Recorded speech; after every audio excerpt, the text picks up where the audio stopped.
And then the next ones, before we get to graphing them, we have to figure out what the x and the y intercepts are. Because when we have an equation that's in what they call standard form, we could rearrange this equation and solve it for y so that we can graph it like we previously did.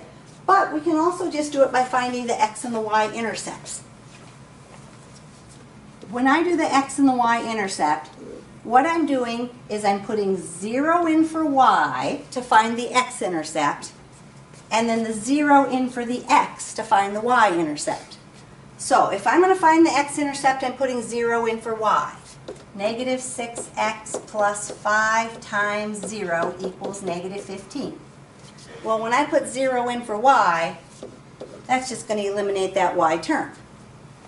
If negative 6x equals negative 15, when I divide, I've got a negative over a negative, so it's going to be positive, and then I can reduce that down. I can divide those by 3, so I'm going to get 5 over 2.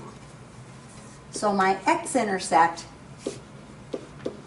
is 5/2. And yes, sometimes we're going to get fractions, and if we have to graph a fraction, I'll tell you how to do that in a minute. Once we get down to the graphing ones. My y-intercept. On my y-intercept, I'm putting the 0 in for the x. So negative 6 times 0 plus 5y equals negative 15. Again, when I put 0 in for the x term is going to be gone. So I'm just going to take negative 15 divided by 5. That one comes out nice. I get negative 3.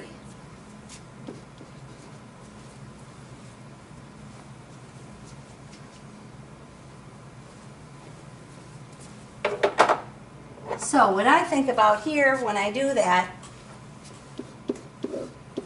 I'm finding my x-intercept. I'm just getting rid of the y term from my equation, right? So I get 5x equals 10. If 5x equals 10, then x is going to equal 2. So my x-intercept is just 2.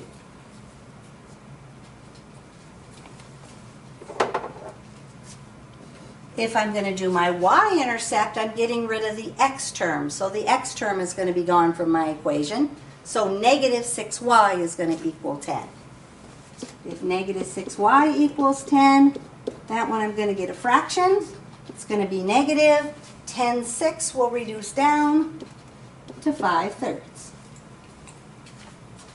So negative 5/3 would be my y-intercept.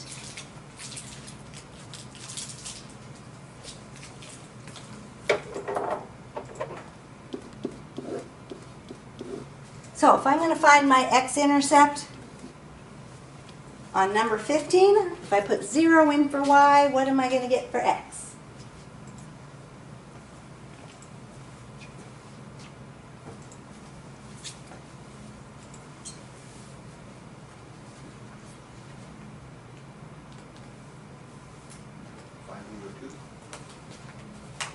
I think you put it in for the wrong one. You put 0 in for y.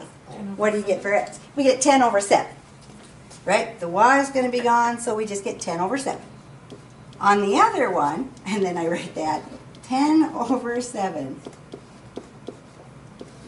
On the y-intercept, when we put 0 in for x, we're going to get 10 over 4, which then simplifies into the 5 over 2. Y equals 5 over 2.